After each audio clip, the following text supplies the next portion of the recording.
In recent days, a video circulating on social media has stirred strong emotions and raised serious questions about discipline, responsibility, and emotional maturity in our schools. The footage shows a deeply troubling sequence of events. A student allegedly pushed his teacher. The teacher responded by slapping the student, and during a disciplinary panel convened to address the matter, the student's parents physically assaulted the teacher in the presence of school authorities.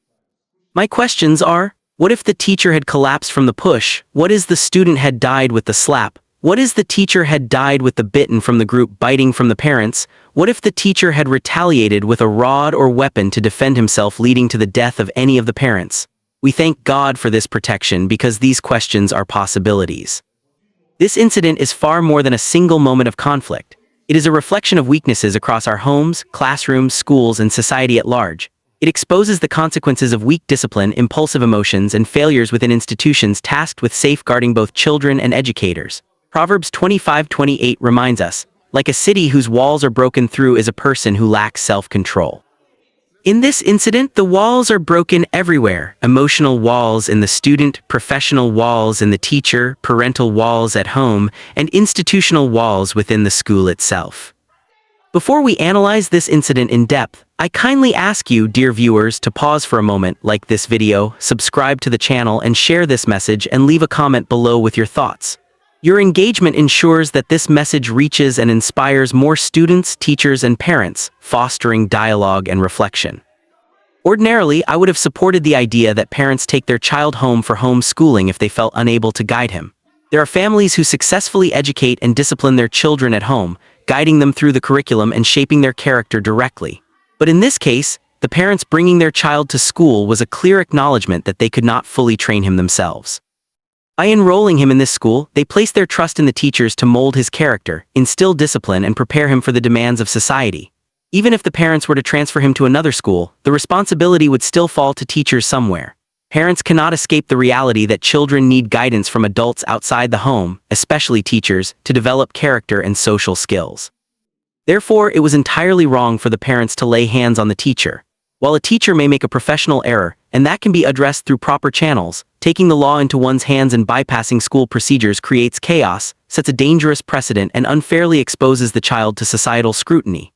This places unnecessary pressure on him, damages his reputation, and may even affect his future prospects. To de-escalate this situation, I suggest alternative steps. The student should write an apology letter to the teacher, taking ownership of his actions. The teacher should write an apology letter to the school for any lapse in professionalism. The parents should write a formal apology to the school, ideally read aloud in the assembly so that all students, teachers, and administrators witness it. This approach fosters accountability, encourages emotional reflection, and helps heal the wounds for everyone involved, the student, the teacher, and the parents.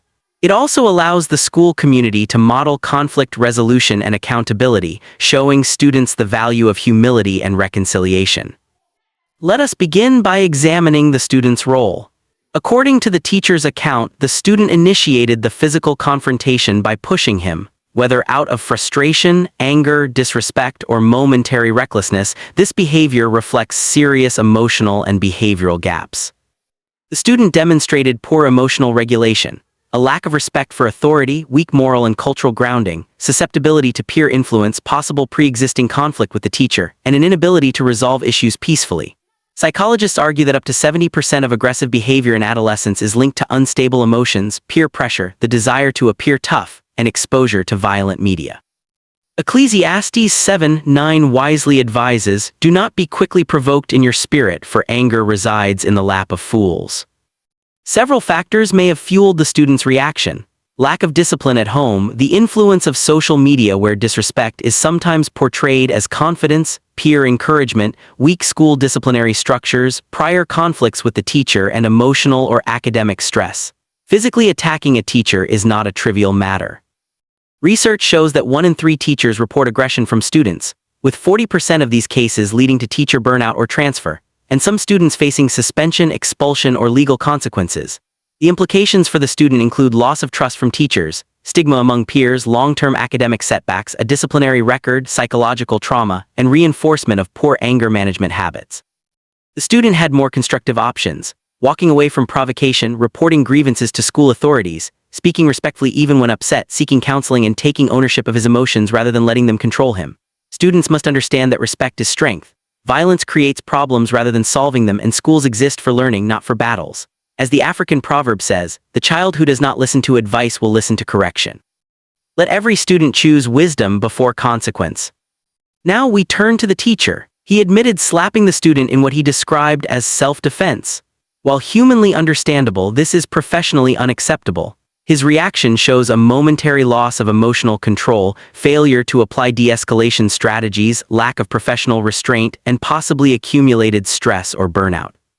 Studies indicate that 52% of teachers report high daily stress, 35% feel their emotional burden is misunderstood, and 60% resign early due to stress.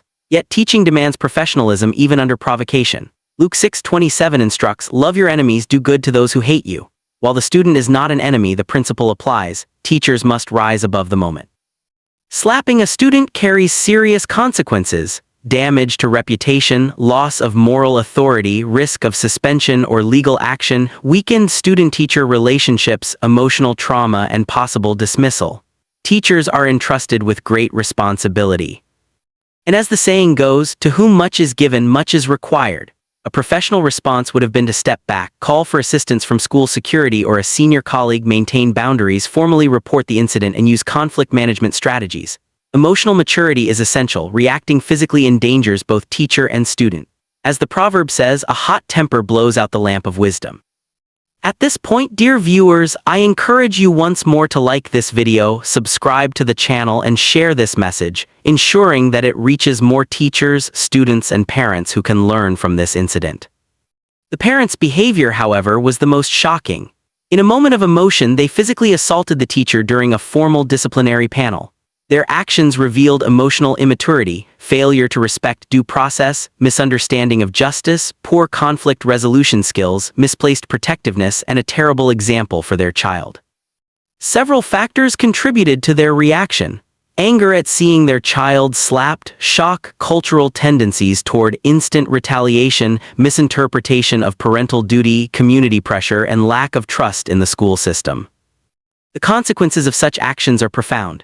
They may have damaged their public image, harmed the child's development, weakened his respect for authority, and eroded trust with the school. Violence teaches children that might is right, revenge is justice, and rules do not matter, which is extremely dangerous. Proverbs 22:6 advises, "Start children off on the way they should go, and even when they are old, they will not turn from it." Parents must understand that discipline is not revenge. Emotional reactions destroy credibility, and children learn more from observed behavior than from words. Not every battle should be fought in anger. The school administration also bears responsibility. Their failure to control the situation reflects weak leadership, fear of powerful parents, lack of crisis management training, inadequate security, and unclear policies. Consequences include loss of public trust, decreased teacher morale, increased student indiscipline, and heightened risk of lawsuits. Proper handling would have involved immediate intervention, pausing the meeting, bringing security personnel, following standard protocols, counseling both teacher and student, and documenting the incident accurately. Students who witness the incident may experience fear, trauma, disrespect, or distrust toward authority. They must be taught that violence is unacceptable, authority should be respected, and conflict resolution is essential. Parents must learn that supporting their child does not mean encouraging aggression. Communication and partnership with schools are far more effective than force. Teachers must maintain professional boundaries, document incidents, call for help immediately when necessary, and build positive relationships with students. The ripple effects of mishandling this case could be severe: collapse of discipline, increased confrontation, erosion of respect for teachers, unsafe school environments, legal conflicts, and long-term trauma for the child. Yet, if handled wisely, this incident can become a turning point, a lesson in responsibility, accountability, and emotional growth. In conclusion, this incident is not merely about a slap. It highlights broken communication, emotional immaturity, weak discipline structures, mismanaged conflict, and mistrust within the school ecosystem.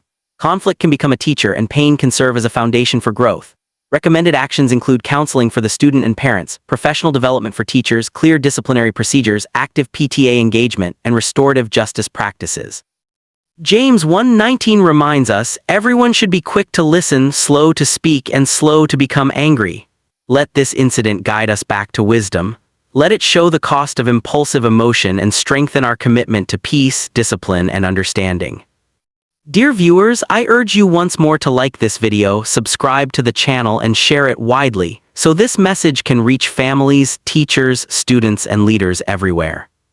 May wisdom guide our actions. May peace rule our schools. May we choose understanding over violence and discipline over anger. Thank you for listening, and God bless you.